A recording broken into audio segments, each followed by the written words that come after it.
Good evening sir. Good evening. एक second रुको, तुम लोग एक सेकंड रुको।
सर आपका माइक अभी भी म्यूटेड है sir.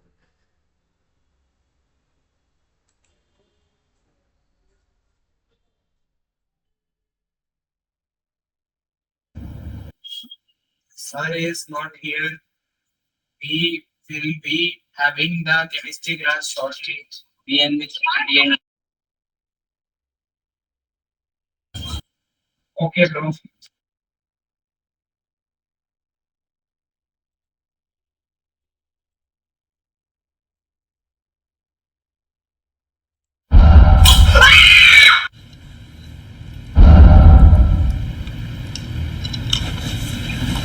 Ben, Ben, come here. Hurry up.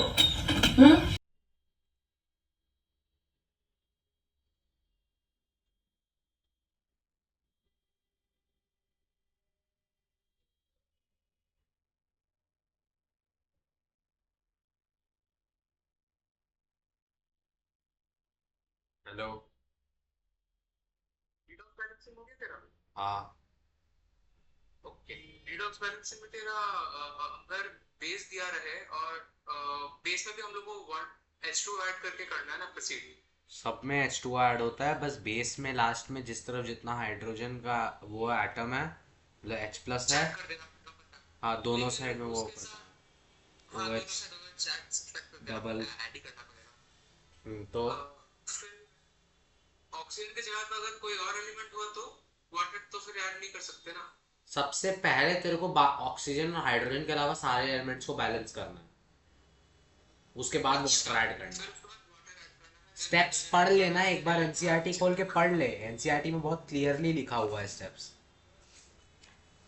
अच्छा ठीक है। And I am really confuse कि मेरे को ये करना मैं मतलब कैसे बोलूं, इंडिसिजन हूं काइंड ऑफ, मेरे से हो नहीं रहा और करने का मन भी नहीं कर रहा पहले का 3 चैप्टर। हाँ तो फिर छोड़ दे, मार्क्स भी उतना ही कम आएगा। ऐसे नहीं होगा भाई, कुछ करने से। करना ही पड़ेगा तेरे को, अगर मार्क्स चाहिए तो करना पड़ेगा, मार्क्स नहीं चाहिए तो मत कर। मेरा सब कंप्लीट हो गया। मेरा अभी एटॉमिक स्ट्रक्चर बचा है, मोल कॉन्सेप्ट क्वेश्चन से कर लूंगा सारा, बाकी हो गया सब। और ये केमिकल केमिकल बॉन्डिंग का बचा है, और मैं चैप्टर 3 नहीं करके जा रहा, मैं चैप्टर 3 छोड़ दे रहा हूँ, उससे कम क्वेश्चन आएगा मेरे। 3 से 5 मार्क ही आएगा। 3 से 5 मार्क आएगा, वर्स्ट केस सिनेरियो से 9 मार्क्स आएगा, उससे ज्यादा नहीं आता है पीरियोडिसिटी से। नहीं बस मेरे को अच्छा सुन, मेरे को इसका क्या बोलता जो, अरे इसे क्या बोलता है, केमिकल बॉन्डिंग। केमिकल बॉन्डिंग का क्वेश्चन एनसीईआरटी से करके जाने चाहिए ना शोभा में। हाँ, एनसीईआरटी को अच्छे से पूरा पढ़ ले, और एक काम कर, अगर तेरे को इतना ही प्रॉब्लम हो रहा है ना, तो नेक्स्ट टॉपर्स का जो 11th का जो है चैनल है, 11th साइंस का नेक्स्ट टॉपर्स का, उसका वीडियो देख लियो, वो बहुत अच्छे से, बहुत जल्दी और बहुत अच्छे से समझाया है। आगे चला जा, सीधा बीबीटी से शुरू कर वीडियो को। स्टार्टिंग का देखने का जरूरत नहीं, उतना तो तेरे को पता ही होगा, उतना तो एनसीईआरटी से 10 मिनट में भी पढ़ सकता है। दिक्कत वही है ना, मेरे को वीबीडी के बाद से सब पता है। तो 10 मिनट लगेगा वो सब करने में, बीबीटी के पहले है ही क्या? बीबीटी के पहले सिग्मा बॉन्ड पाई बॉन्ड तक नहीं है। और तेरा वो हाइड्रोजन बॉन्डिंग से मेरे को पता है ये हाँ, हाइड्रोजन बॉन्डिंग के ऊपर कोई क्वेश्चन नहीं आएगा, हाइड्रोजन बॉन्डिंग के ऊपर सिर्फ एक क्वेश्चन आएगा कि H प्लस और OH माइनस आयन आइस में वाटर के कंपैरिजन में ज्यादा जल्दी क्यों ट्रैवल करता है। इसका सिंपल डेफिनेशन ये है कि आइस के केस में एक सॉलिड रिजिड स्ट्रक्चर बनता है because of intermolecular hydrogen bonding, और उसके लिए लाइक वो हाइड्रोजन बॉन्डिंग का जो ब्रिजेस है H प्लस उससे ट्रैवल करता है, जो H प्लस और OH माइनस आयन उससे जल्दी ट्रैवल करते हैं। वेयर एज वाटर में वो ब्रिजेस हर जगह नहीं होते, बहुत कम अमाउंट में होते हैं, इसीलिए उसे उधर से उधर लाइक मॉलिक्यूल्स के बीच में से ट्रैवल करना पड़ता है। अच्छा। सिर्फ यही एक इंपॉर्टेंट क्वेश्चन है हाइड्रोजन बॉन्डिंग से, अच्छा और कुछ नहीं पूछता है। चैप्टर 1 की जो फार्मूला बेसिक फार्मूला मैंने अभी रट लिया मोर और लेस, बस रिवाइज करना पड़ेगा। इक्विलिब्रियम भी कर ले रहा हूँ, इक्विलिब्रियम ही करना बाकी रह गया इस वाले बुक से। इक्विलिब्रियम आज नहीं हो पाएगा, इक्विलिब्रियम कल चालू करना चाहिए था तेरे को, इक्विलिब्रियम अभी नहीं कर पाएगा तू पूरा अच्छे से नहीं हो पाएगा। इक्विलिब्रियम में क्या केसी क्यूसी और वो सब चीजों का केसी क्यूसी का फॉर्मूला का बात नहीं है तेरे को, केसी क्यूसी का फॉर्मूला का ही बात नहीं है, इक्विलिब्रियम फॉर्मूला बेस्ड चैप्टर ही नहीं है पहली बार। इक्विलिब्रियम पूरा अंडरस्टैंडिंग बेस्ड है। तेरे को तू अभी अभी अगर तेरे को इक्विलिब्रियम चालू करना है तो 3 घंटा इक्विलिब्रियम लेके बैठ, 5:30 से 8:30 9 बजे तक इक्विलिब्रियम ही कर। फिजिकल इक्विलिब्रियम में बहुत थ्योरी है, वो तेरे को याद करना पड़ेगा कि हर केस में क्या हो रहा है। और दूसरा इक्विलिब्रियम का कैरेक्टरिस्टिक्स याद करना पड़ेगा सारा, और वहां समझना पड़ेगा कि इक्विलिब्रियम में एक्चुअली क्या हो रहा है। वो कैरेक्टरिस्टिक्स अगर तेरे को समझ में आ गया तो फिजिकल इक्विलिब्रियम का कोई भी क्वेश्चन कर लेगा।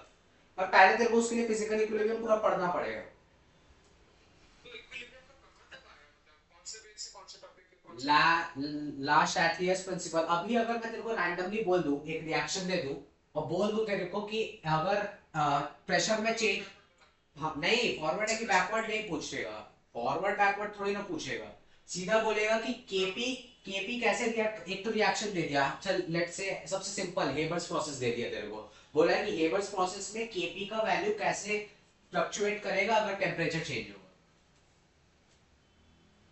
ऐसा क्वेश्चन आता है। हेबर्स प्रोसेस बोला, bond Haber's, bond Haber's cycle equilibrium में नहीं होता है।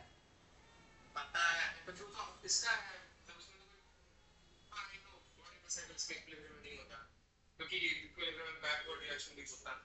बॉन्ड हेबर्स साइकिल पहली बार रिएक्शन ही नहीं है, रिएक्शन नहीं है, वो एक प्रोसेस है। रिएक्शन से रिजल्ट। हाँ मैं हेबर्स प्रोसेस बोल रहा हूँ। एक क्वेश्चन मैंने देखा, हेबर्स बोला हेबर्स प्रोसेस में अगर टेम्परेचर ड्रॉप किया जा रहा है तो केपी में क्या डिफरेंस आएगा। तू बस ये बता दे कि एनसीईआरटी के कौन से पेज के कहाँ तक। अरे लास्ट तक है भाई, मैं पेजेस नहीं बता सकता, पूरा आखिरी तक है। हेलो तू रुक एक मिनट, बीएनबी। Principal, hello. हाँ हेलो सर। हाँ, टेलीग्राम में एक लिंक गया है, अच्छा सर। उस लिंक से join कर, ठीक है, उस लिंक से ज्वाइन कर। ठीक है सर।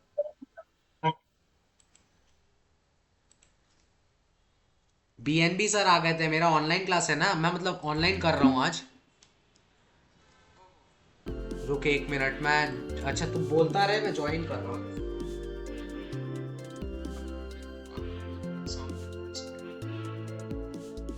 अरे यार ये आरित्रा मुखोपाध्याय का कौन, ये कौन है आरित्रा मुखोपाध्याय। भाई तो मैं से बोल रहा हूँ कि बस इसको आधे घंटा, मेरे को बस 2 घंटा चाहिए खींचने के लिए। 2 घंटे में सच में तू लैश एटलियर्स 1 घंटे का लग नहीं, लैश एटलियर्स तक ही है वो, लैश एटलियर्स तक शायद 55 नहीं, 55 ज्यादा बोल दिया शिट, 35 पेज है लैश एटलियर्स तक, 35 पेजेस है। 169 से चालू हो रहा।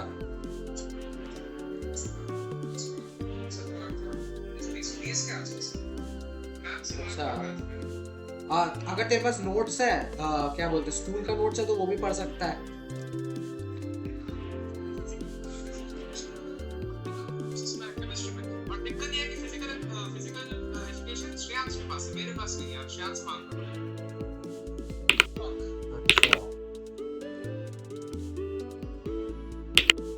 एस एफ ई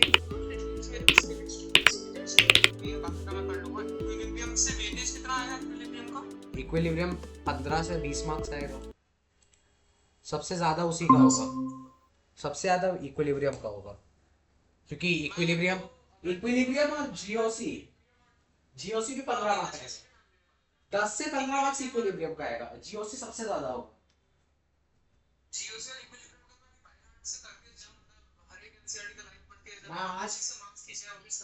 मैं आज 6 घंटा जीओसी पढ़ा हूँ सिर्फ, सुबह 8 बजे से 2 बजे तक, सुबह 8 से 2 बजे तक मैं जीओसी पढ़ा हूँ, और मेरा अभी भी जीओसी मैं ये नहीं बोल सकता कि 100% हो गया है। नहीं जीओसी का बात वो नहीं है, जीओसी का तो देख कुछ जीओसी 100% होने वाला भी चीज नहीं है।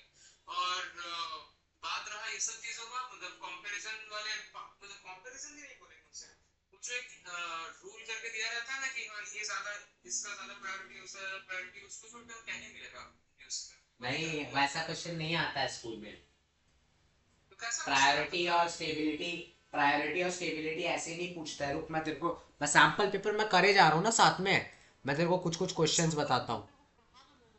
Sample paper P Y Q मेरा मतलब पी वाई क्यू था। मेरे को तो मेरे पास सारा पी वाई क्यू, मैं ग्रुप में भी भेज दिया हूँ।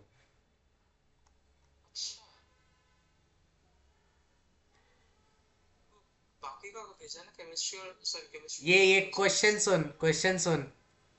सुन। Show the electron shift using the curved arrow notation of the resonating structures of the following compound.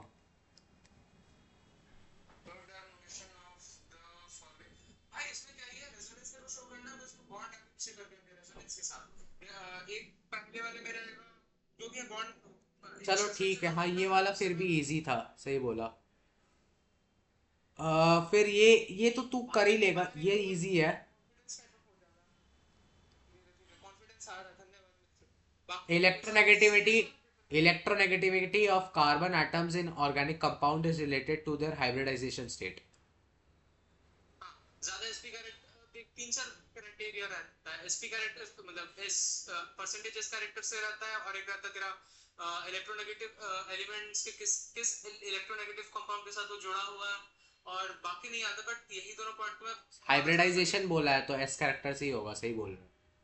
अच्छा एस कैरेक्टर से ही होगा ना। ज्यादा एस कैरेक्टर मतलब, ज्यादा एस कैरेक्टर मतलब, ज्यादा एस कैरेक्टर ज्यादा मतलब ज्यादा इलेक्ट्रोनेगेटिव। हाँ सही बोला। ये Get this, get some marks. ये वाला कैसे करेगा? How many isomers are possible for C4H10O? C4H10O ketone और क्या बोलता है, अल्कोहल में आगे पीछे शिफ्ट करके आगे पीछे करते हैं। कैलकुलेट थोड़ी ना करना है, नंबर बोलना है, ड्रॉ नहीं करना है, नंबर बोलना है। या तो मेरे पास तो ज्यादा मैं निकाल लूंगा टाइम, मैनुअली कर दूंगा वाला क्वेश्चन। अरे भाई, हाँ खैर ये वाला मैं भी मैनुअली कर लूंगा। अच्छा ठीक है, तो फिर तेरा जीओसी मेरे हिसाब से कंप्लीट है, तो फिर तू अभी जीओसी ना कर तो पहले ही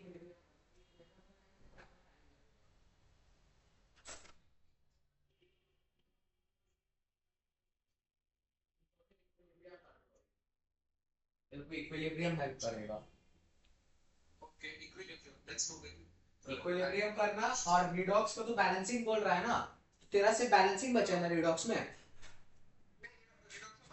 बैलेंसिंग अच्छे से हो गया, और एन फैक्टर और ये सब तो पता है कैसे कैलकुलेट करना है। हाँ एक तो बहुत अच्छा क्वेश्चन है ना रिडॉक्स का, देखा था एंड का ना, क्वेश्चन में एंड का ये दिया था, क्या बोलते हैं मतलब इलेक्ट्रॉनिक कॉन्फ़िगरेशन एंड का दिया था, और बोलना था कि मतलब दो ठो एंड का इलेक्ट्रॉनिक कॉन्फ़िगरेशन दिया है, डी एफ करके 5D6 ऐसा कुछ करके कुछ दिया था, मेरे को अभी एग्जैक्टली याद नहीं आ रहा। अच्छा एक तो इलेक्ट्रॉनिक कॉन्फ़िगरेशन दिया था। अब वहां पर बेसिकली पूछा था कि दोनों में से ऑक्सीडेशन स्टेट किसका ज्यादा नंबर ऑफ होगा, मतलब किसका ज्यादा नंबर ऑफ ऑक्सीडेशन स्टेट होगा, ये शो करना। ये क्वेश्चन पूछा था, मैं एनसीईआरटी में ढूंढा, ऐसा कुछ भी नहीं लिखा है कहीं पर भी। मेरे को तो फिर हाई बेसिस में वो जो कॉन्फ़िगरेशन है उसे देखो, नंबर ऑफ इलेक्ट्रॉन्स निकालना पड़ता, सॉरी कौन सा अरे तो उसमें डाल के करना पड़ेगा। कौन सा एलिमेंट प्रेडिक्ट नहीं होगा, कौन सा एलिमेंट प्रेडिक्ट नहीं होगा? कभी भी डी में 3 और एफ में 7 पॉसिबल ही नहीं है। तो क्वेश्चन में क्वेश्चन में एरर नहीं है, हाइपोथेटिकल सिचुएशन है। एडवांस क्वेश्चन स्कूल में भी आते हैं।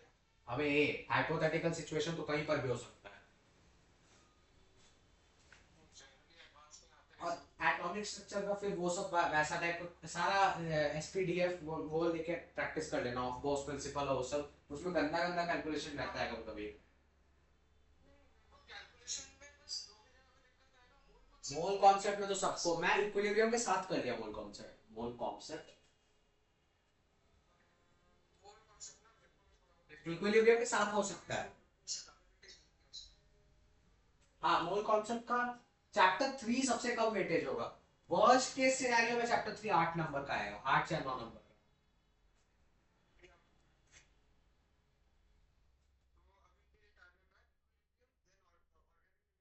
अच्छा देखो हाइड्रोकार्बन्स का मेरे को लास्ट का जो पार्ट है वो क्या है, हाइड्रोकार्बन्स का कोई पार्ट नहीं है, हाइड्रोकार्बन चैप्टर मत पढ़ने लग जाना, उससे कुछ भी नहीं आएगा, जो आएगा वो जीओसी में ही है।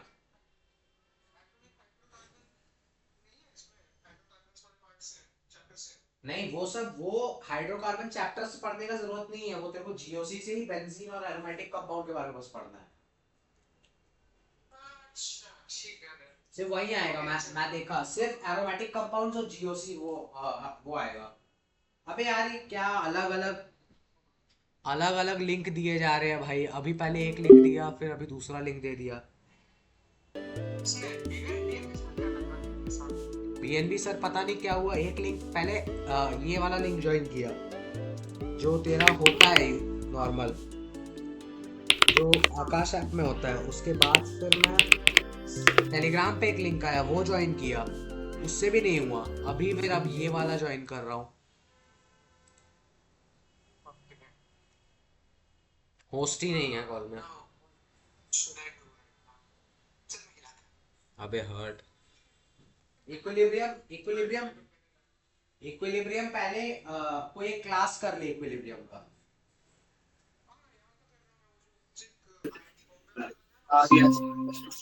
ये निकलता हूँ, अबे तेरा क्लास भी अभी माला बल रहा। मेरे को पता है, लिंक का भी नहीं पता, मेरे को लिंक मिला भी नहीं। मैं तेरे क्लास में ही हूँ। तो हम लोग यहाँ पे फर्स्ट क्या करेंगे, ब्रिजिंग जो कार्बन है, ब्रिज हेड पोजीशन कार्बन। तो ये ब्रिज हेड पोजीशन में जो कार्बन बैठा है ये ज्वाइन किस साइड से क्या है, दो कार्बन से ज्वाइन किया, और यहाँ पे भी दो साइड से दो कार्बन से ज्वाइन किया, और अंदर में एक कार्बन में ब्रिज बना। तो फर्स्ट ऑफ ऑल हम लोग बाइसाइक्लिक सिस्टम में पहले नाम लिख देंगे बाइसाइक्लो, ये कांस्टेंट है। अगर मैंने देखा बाइसाइक्लिक सिस्टम है तो ये कांस्टेंट है, बाइसाइक्लो पहले लिखना है, एक थर्ड ब्रैकेट, ठीक है, एक थर्ड ब्रैकेट लेंगे, सॉरी शिवान, अच्छा हाँ उसका तो क्लास ही है ये, ओ शिवान, ठीक है। बाइसाइक्लो एक थर्ड ब्रैकेट देंगे, और टोटल नंबर ऑफ कार्बन कितना कार्बन है 7, तो ये हो जाएगा हेप्टेन। अब थर्ड ब्रैकेट के अंदर क्या करना है, ये दो ब्रिजिंग कार्बन को छोड़ के, ये दो ब्रिजिंग लेफ्ट हैंड साइड से कितने कार्बन से अटैच्ड है और राइट हैंड साइड से कितने कार्बन से अटैच्ड है, और ब्रिज के थ्रू कितने कार्बन से अटैच्ड है, ये नंबर निकालना है। तो लेफ्ट हैंड साइड से 2 कार्बन, राइट हैंड साइड से 2 कार्बन, और ब्रिजिंग में 1 कार्बन। इसको डिसेंडिंग ऑर्डर में लिखना है। कैसे लिखना है, डिसेंडिंग ऑर्डर। अब 2 2 तो टाई हो गया, तो 2.2 लिखेंगे और लास्ट में 1 लिखेंगे, ओके, ठीक है। तो ये हो गया ब्रिज बाइसेक्टिंग। अब नॉर्मल बाइसेक्टिंग देख लेते हैं, जैसे एक घर बना दिया, तो इसका नॉर्मल कैसे करेंगे। सबसे पहले मैं बोला था target only that bridging carbon, ये दो ब्रिजिंग कार्बन नीचे से क्या है, 2 कार्बन से अटैच्ड है, और ऊपर से 1 कार्बन से अटैच्ड है, ठीक है। तो ये नाम क्या होगा, बाइसाइक्लो, ठीक है, बाइसाइक्लो। अब क्या देंगे 2.1। अब देख ये ब्रिजिंग, अब खुद से ब्रिजिंग है, आपस में ब्रिजिंग है जैसे पहले था, नहीं है, तो एटम तो नहीं है, तो 0। टोटल कार्बन कितना है 5। देख मोटा मोटी हम लोग का एक सिस्टम दे सकता है, एक्चुअली सिलेबस में नहीं है, इंसेंटिव में भी नहीं है, स्टिल हम लोग थोड़ा सा ये देख कर देंगे एक्स्ट्रा। अब इसमें फंक्शनल ग्रुप दे दिए तो बहुत डिफिकल्ट हो जाएगा, हम लोग नॉर्मल ऐसे करते हैं, बाइसाइक्लो हेप्टेन 2 to 1, और इस नंबर को डिसेंडिंग ऑर्डर में अरेंज करना है।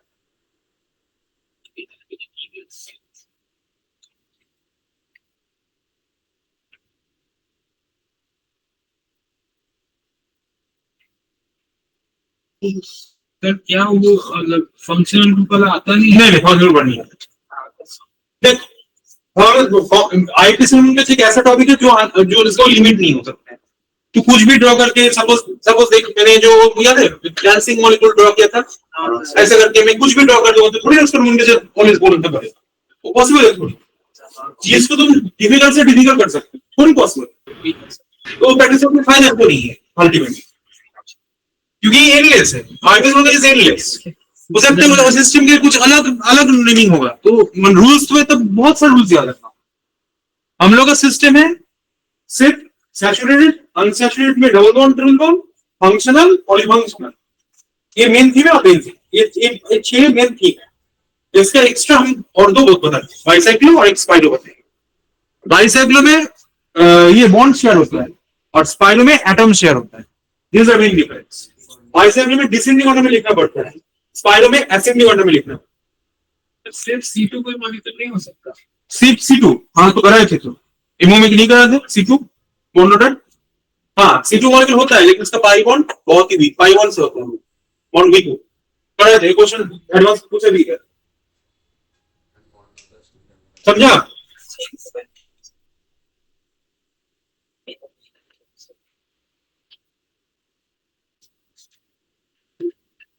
क्लियर? हाँ सर।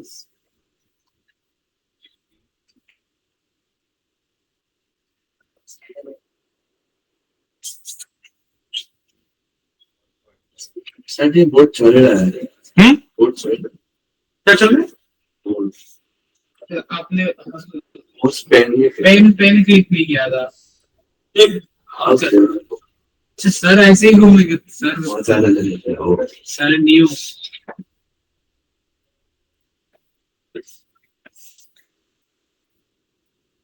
स्क्वायर बना दीजिए ना। नहीं, इसको हम बोलते हैं स्पाइरो कंपाउंड। जब 2 रिंग एक कॉमन एटम को शेयर करेगा, स्पाइरो कंपाउंड।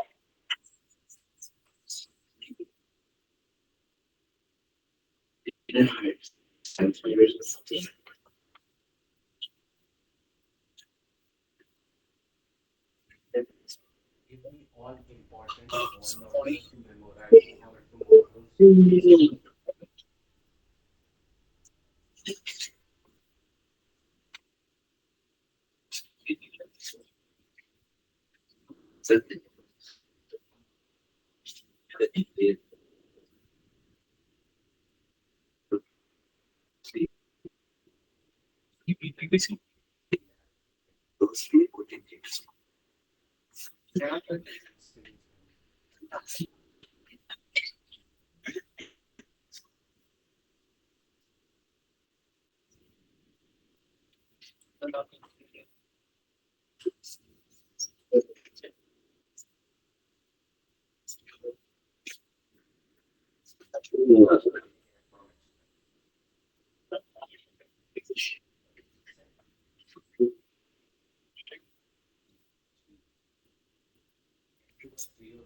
N2 plus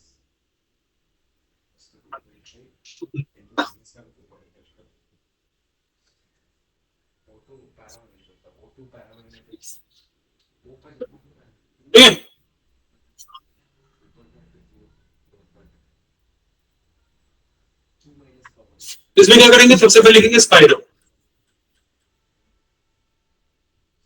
हो गया?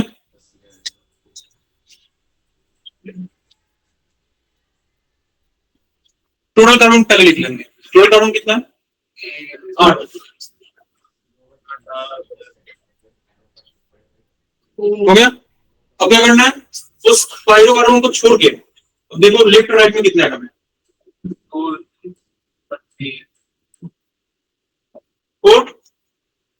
3। ठीक है? इसको क्या करना है? सॉरी ऑक्टेट नहीं, ऑक्टेट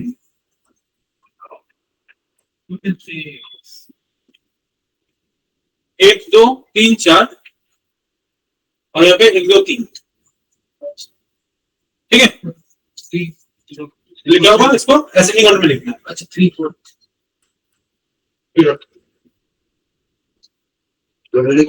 एसेंडिंग। ये स्पेशल है, इसमें अकेला वो ना इसमें 2 3 अकेला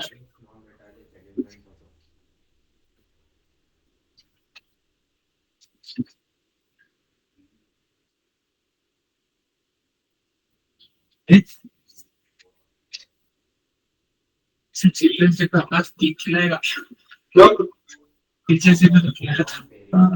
आप लोग देखा था सर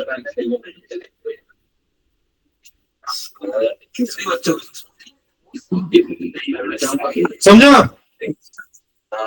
इसमें जस्ट 2 नंबर ही लिखना है, ऐसे नहीं ऑर्डर में। फटाफट ये कर दे तो इसका नाम बता।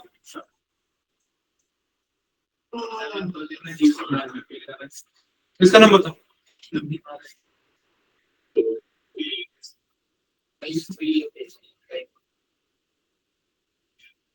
Eight or nine, on it. Spyro, Like three, 5, non-heavy. Spyro 3-5 non-heavy. Spiro 3-5 non-heavy.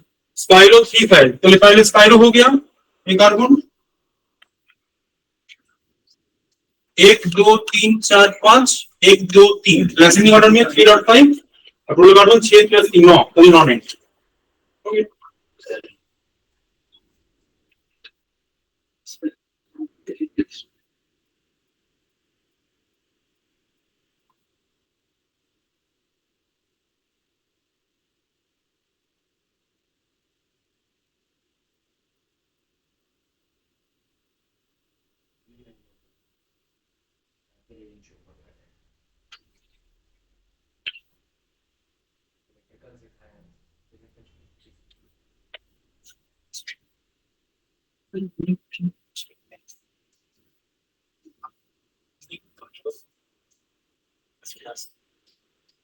So that's much better as a chip.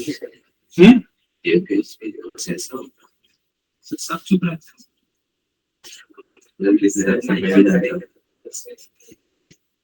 Okay, बस यहाँ पे हम लोग रूम के लिए खत्म कर रहे हैं, बाकी और प्रैक्टिस के लिए कर लेंगे। एक्सबी का भी साढ़े क्लास में कुछ प्रैक्टिस कर लेंगे एक्स्ट्रा और कुछ। तो next will move to the actual part of the organic chemistry. अभी हम लोग जस्ट बेसिक सीखे थे, अब उसका एप्लीकेशन आएगा। And first application will start with the mechanism. सबसे पहले जो आएगा दैट इज मैकेनिज्म। तो आज शुरू हो रहा है मैकेनिज्म, ठीक है? Reaction mechanism. Reaction mechanism. अच्छा, हाइड्रोकार्बन का टोटल 4 सेगमेंट है, एल्किन, एल्कीन, एल्काइन और fourth one is aromatic hydrocarbon. तो मैं सबसे पहले एरोमेटिक हाइड्रोकार्बन को कवर करता हूं, क्योंकि एरोमेटिक हाइड्रोकार्बन का केमिस्ट्री पूरा नहीं, जैसे एल्कीन का मोनोमेरिक पूरा ही है, एल्काइन का भी पूरा ही है। एरोमेटिक हाइड्रोकार्बन का लेवल में पूरा पोर्शन है, फ्यूल में पूरा पोर्शन है। और इनिशियली एरोमेटिक हाइड्रोकार्बन का ग्रास्प बहुत अच्छा होता है, क्योंकि बहुत सिंपल होता है केमिस्ट्री। जैसे देखिएगा, मैंने शुरू का टॉपिक में मेरा जो ऑर्डर है उससे पहले मैं रेजोनेंस पढ़ाया था, और रेजोनेंस पढ़ने के बाद इमीडिएटली मैं एरोमेटिक में चला गया, क्योंकि वो इजीली बहुत ब्रेन में फीड हो जाता है, उसके ज्यादा कुछ दिमाग नहीं लगाना पड़ता है। सिस्टमेटिक इसलिए मैं शुरू करूंगा विद एरोमेटिक हाइड्रोकार्बन। तो हम लोग का सिलेबस में जो फर्स्ट मैकेनिज्म है एरोमेटिक हाइड्रोकार्बन में, that is called aromatic electrophilic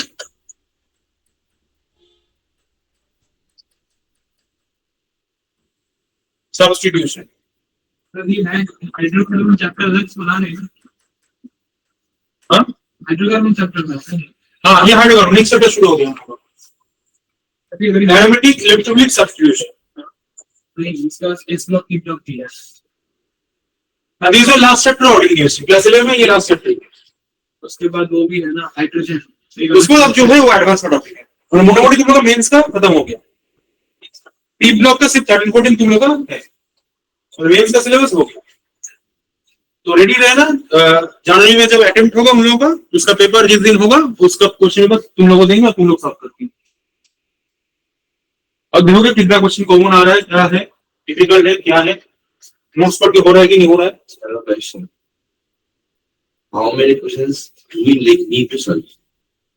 Like, all of there is no limit, I mean, no, मतलब JK पेपर से और इंजीनियरिंग इट इज अनलिमिटेड। वो नहीं सर, मतलब লাগানো হচ্ছে যেই পেপার এলো যারা দিতে আমরা লিখলাম আমি কতগুলো পারা উচিত আমার ऑब्वियसली जो 11 में कवर हुआ है उतना क्वेश्चन तो होना चाहिए सारे। अब प्रॉब्लम नहीं है जेई मेंस का कोई भी पेपर वैसा यूनिफॉर्म पैटर्न में नहीं बनता है। सेशन 1 में थोड़ा सा यूनिफॉर्म रहता है, सेशन 2 में पूरा गड़बड़ कर देता है। लास्ट ईयर में लास्ट जेई मेंस का अगर बात बोलूं तो फरवरी जो अटेम्प्ट था, सेकंड अटेम्प्ट में था, उसमें सुनने में आया था किसी पेपर में 3 से फिजिकल केमिस्ट्री का क्वेश्चन है, 3 क्वेश्चन। 11 12 मिला के 12 का 3 क्वेश्चन पूछा गया, बाकी सब ऑर्गेनिक, मोस्टली ऑर्गेनिक, और 1-2 क्वेश्चन यहाँ इनऑर्गेनिक से मतलब इसीलिए मैं बोलता हूँ जेई का एग्जाम में, पर्टिकुलरली मेंस में, एडवांस में भी ठीक है यूनिफॉर्म करता है, एडवांस लेकिन यूनिफॉर्म रहता है। यूनिफॉर्म मतलब marks distribution is not uniform, but question wise uniform रहता है। मोटा मोटी कोशिश करते हैं सब चैप्टर कवर अप करने की, लेकिन मेंस का कुछ इधर उधर कर देगा तो कुछ प्रॉब्लम नहीं होता है, ऐसा हुआ है। The reason behind this is basically mains का इतना सारा स्लॉट में जो एग्जाम हो रहा है, अब देख हर स्लॉट का पेपर तो डिफरेंटली कॉमन नहीं होना चाहिए, ये तो बात मतलब याद करके वो लोग करेंगे पेपर से। अब उसमें क्या इतना सारा बना है पेपर, तो कोई ना कोई अगर सोचेगा अगर मैं 5 साल का लास्ट 5 इयर्स का पेपर कर लूं, तो मोटा मोटी उन लोगों के पास, मोटा मोटी मैं बोल रहा हूँ, we will have a collection of around 8,000 question. 8,000 question solve करने से मेरा जेईई मेंस हो जाएगा, इसलिए मैं बोलता हूँ प्रीवियस क्वेश्चन वेरी इंपॉर्टेंट। तो उसको तोड़ने के लिए स्ट्रेटेजी बनाना, तो वो सोच के जब अरे ये चैप्टर से आएगा, ये टॉपिक से आएगा, यूनिफॉर्म डिस्ट्रीब्यूशन 11 से 60%, 40% ऐसा सोच के जाओगे और वहां पे पूरा गेम ही अलग। ये बात ये भी सच है, अगर तुम 5 इयर्स का क्वेश्चन पूरा पक्का ऑनेस्टली अगर सॉल्व करके जाते तो तुम्हारा 97% तक कम तो नहीं आएगा। मैं केमिस्ट्री का बोल रहा हूँ, बाकी मुझे आइडिया नहीं, केमिस्ट्री का मैं बोल सकता हूँ। 97 नीचे तो नहीं आएगा, सिर्फ 2% भी तुम्हें अलग से पढ़ना। प्रीवियस से ना, इसलिए मैं कोई बुक का रेफरेंस नहीं लेता, बोलते नहीं कोई बुक पढ़ेगा, क्योंकि केमिस्ट्री में इतना सारा क्वेश्चन, हाँ रिपीटेशन भी बहुत सारे क्वेश्चन रिपीट हुआ है, लेकिन एडवांस का तुम लास्ट 20 साल का क्वेश्चन पेपर दिखा दो, एक क्वेश्चन रिपीट हुआ है। नया क्वेश्चन बना कैसे सर? इसलिए वो आईटी है, क्वेश्चन कहां से बनाते हैं और कैसे बनाते हैं वो हम लोग का दिमाग से बनता है। बट मेंस का ऐसा बहुत पेपर रिपीट हुआ है। मैं बहुत पेपर क्या बोल रहा हूँ, सपोज आज का मॉर्निंग का जो पेपर, क्वेश्चन पेपर में जो क्वेश्चन पूछा गया है, कल का इवनिंग पे वो क्वेश्चन रिपीट हुआ है, ऐसा भी सिचुएशन था 2022 में, देखा हूं। ठीक है, तो मेंस में ये प्रेडिक्ट करके जाना और सजेशन करके जाना बेकार है, हाँ बेकार है।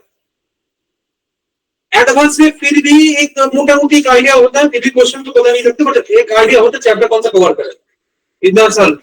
लेकिन मेंस में वो क्योंकि वो इतना पेपर ले लिया, इतना एग्जाम हो रहा है, देख ना 4-8 स्लॉट, 8 स्लॉट में 25 क्वेश्चन में कितना क्वेश्चन हो गया, 8 स्लॉट मतलब 400 क्वेश्चन एक सेशन में हो गए, 400 क्वेश्चन एक सेशन में। और फिजिक्स और मैथ्स में लेंगे तो कितना 1200 क्वेश्चन यहाँ पे, 1200 क्वेश्चन यहाँ पे इंटू 5 इयर्स कर दे, और 21 में 4 बार एग्जाम होगा, 4 बार, कितना हुआ 24 क्वेश्चन और भी एक्स्ट्रा, तो कम से कम 10,000 क्वेश्चन तेरे पास कलेक्शन ही है। तो क्या प्रोबेबिलिटी कन्वर्जन में लगा कि ये क्या समझ में नहीं आ रहा है, कोई ना कोई क्वेश्चन रिपीट होगा, होना ही पड़ेगा। क्वेश्चन कहाँ से लाएंगे यार वो लोग? होना ही पड़ेगा। अब इसमें हिस्टोरिक प्लान क्या कर दिया, सिलेबस कट डाउन कर दिया। पहले मेटलर्जी इसका था पहले, अभी सिलेबस भी छोटा कर दिया, तो और क्या हो गया, छोटा हो गया, अब चांस तो और बढ़ जाएगा। तो उस ट्रेन को ब्रेक करने के लिए ये सब नया स्ट्रेटजी ले रहा है। ऐसा पेपर पढ़ा मतलब आउट ऑफ मतलब कोई प्रिडिक्शन के बाहर चला जाए, मतलब 3 क्वेश्चन फिजिकल, इतना मेहनत करके 2 साल पढ़ा तो सिर्फ 3 क्वेश्चन मिलेगा फिजिकल, सोच रहा है। तो डेफिनेटली अनफेयर की बात नहीं है, उसका पीछे साइकोलॉजी क्या है सोचना पड़ेगा। लेकिन एडवांस में तो दिखा एक क्वेश्चन रिपीट हुआ है, वो बना लेता है इसको एडवांस है।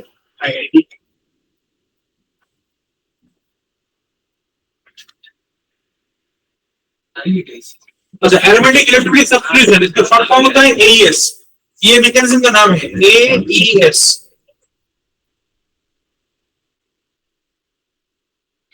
ठीक है, इस मैकेनिज्म का नाम है एईएस।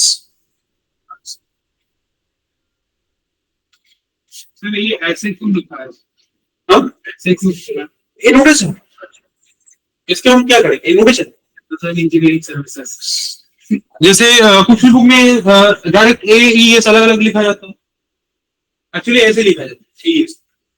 तो नाम क्या है, एरोमेटिक इलेक्ट्रोलिटिक सब्स्टिट्यूशन। मतलब ब्रेक करेंगे तो एक्चुअली इसका मीनिंग क्या होगा, electrophile will come in the aromatic system and it will do the substitution. अब मुझे हम लोग को देखना है कौन किसको सब्स्टिट्यूट कर रहा है, ये तो मैकेनिज्म।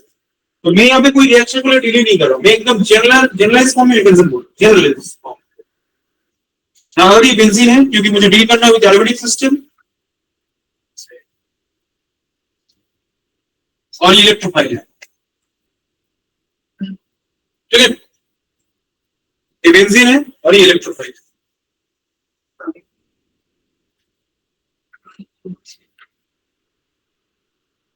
इलेक्ट्रोफाइल को क्या चाहिए, इलेक्ट्रॉन, और बेंजीन में क्या है, पाई इलेक्ट्रॉन, फ्री मूविंग है। इमीडिएटली क्या करेगा, पाई इलेक्ट्रॉन इलेक्ट्रोफाइल को दे देगा। चलिए इलेक्ट्रॉन अगर मिल गया तो पाई इलेक्ट्रॉन में कितने इलेक्ट्रॉन है, दो, एक पाई वन में दो इलेक्ट्रॉन है, तो दो इलेक्ट्रॉन का ट्रांसफर हो गया तो it will form a bond, new bond form करेगा, हाँ या ना। तो मैं इस इलेक्ट्रोफाइल को कहीं दो कार्बन का कोई एक कार्बन में लगा सकता हूँ, कोई प्रॉब्लम नहीं, क्योंकि सिमेट्रिक है, अल्टीमेटली बात एक ही है, ठीक है। तो जहां से ये लॉस हुआ तो वहां पे क्लास आ जाएगा, क्योंकि इलेक्ट्रॉन डोनेट किया, लॉस तो उसका हुआ है, तो so there will be class charge. अब ये जो क्लास चार्ज फॉर्मेशन हुआ है, यहाँ पे देखिए रेजोनेंस स्टेबलाइज्ड है, इसमें कोई डाउट है, क्योंकि ये कॉन्जुगेट सिस्टम है। तो सिखा दे एक technique, double bond single bond, double bond single bond, उस टाइम में लोन पेयर प्लस चार्ज या माइनस चार्ज रहेगा, तो कॉन्जुगेट सिस्टम होता है। तो इसका कॉन्जुगेट स्ट्रक्चर ड्रॉ करेंगे तो कुछ ऐसा लगेगा ना, मतलब इसको अगर यहाँ पे करेंगे तो ये प्लस चार्ज यहाँ पे आएगा, है ना। तो इसको हम लोग बोलते हैं सिग्मा कॉम्प्लेक्स, इसको हम लोग ऐसे ड्रॉ करके लिखते हैं सिग्मा कॉम्प्लेक्स, क्योंकि मॉलिक्यूल में एक ही पार्ट में ये प्लस चार्ज कॉन्जुगेशन में है, इसको बोलते हैं sigma complex. Why it's called sigma, why not pi, because in this complex, particular complex, we are forming a sigma bond between the carbon atom and the incoming electrophile, है ना।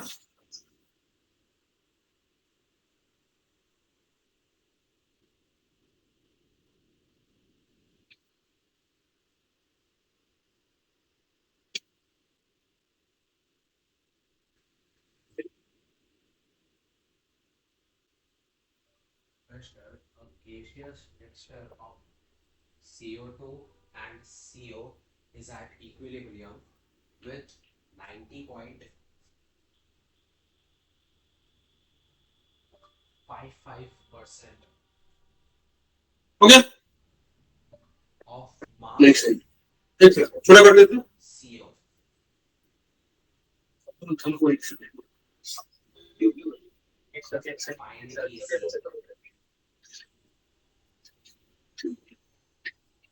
Find EC.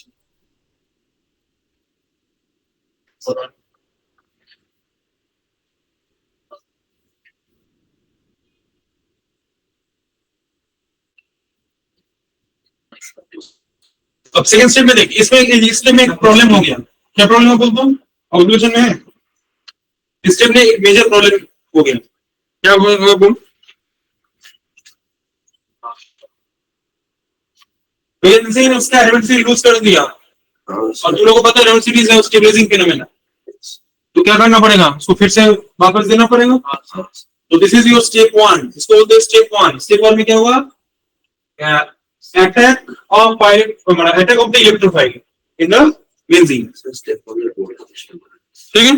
अब step 2 में क्या होगा, aromaticity को regain करना है, और रिगेन करने के लिए क्या करेंगे, रिगेन करने के लिए क्या करेंगे,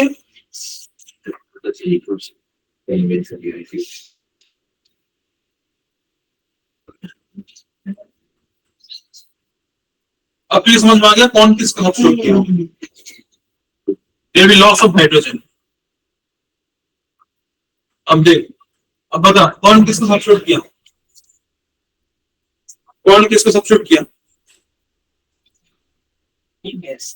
अच्छा एच था वो ये हो गया, अच्छा हाइड्रोजन सब्स्टिट्यूट हो गया, चलिए इनकमिंग इलेक्ट्रोफाइल किसको सब्स्टिट्यूट किया, हाइड्रोजन को, तो नाम हो गया एरोमेटिक इलेक्ट्रोफिलिक सब्स्टिट्यूट। अगर तुम्हें मैकेनिज्म का नाम पता है तो confirm the electrophile is substituting the hydrogen, एक fixed, depending on the reaction electrophile का क्या होगा, नाम सिर्फ चेंज होगा। मैं यहाँ पे इलेक्ट्रॉनिक को ई नाम दिया, अब ई डिपेंडिंग ऑन ई नाम होगा, जैसे नाइट्रेशन ऑफ बेंजीन, तो नाइट्रो का जो इलेक्ट्रोफाइल होगा वो होगा एक्चुअली इलेक्ट्रोफाइल। समझ में आ रहा है? तो ये है generalize mechanism of aromatic electrophilic substitution.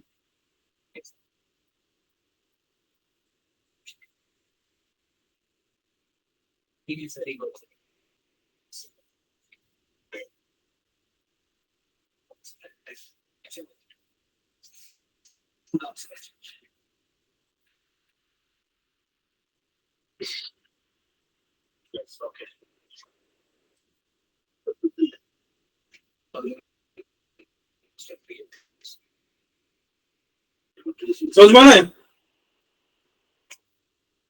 Clear और नॉट?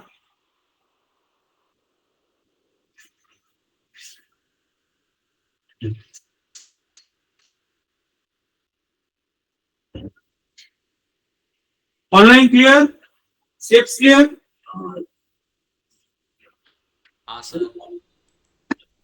अवनी ज्वाइन किया? अवनी तो करना फिर वही आज। नहीं सर, अवनी ने नहीं ज्वाइन किया है।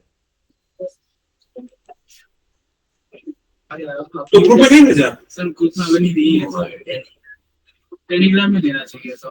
टेलीग्राम में तो भेजा है, मेरे सामने भेजा था। होगा। सर फिर तो उसने जानबूझ के ज्वाइन नहीं किया सर। हाँ सर, पहले क्लास में तो ज्वाइन नहीं किया सर। हाँ सर, वो तो वैसे भी ज्वाइन नहीं किया थी ना। अच्छा हाँ, पर कल एग्जाम है हम लोगों का केमिस्ट्री का, तो शायद उसने ज्वाइन नहीं किया हो। अच्छा हाँ हाँ बोल रहा था exam.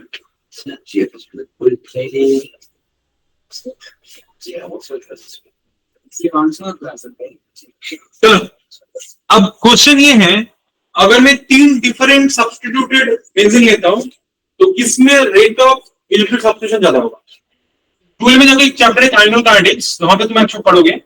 The first step is the rate determining step, मतलब एक रिएक्शन फास्ट या स्लो होगा ये डिपेंड करता है रेट डिटरमिनिंग स्टेप के ऊपर। इस स्टेप से हम रेट डिटरमिन करते हैं, उसका थ्योरी क्लास 12 में है, तो सिर्फ जानकर रखो यहाँ पे first step is the rate determining step.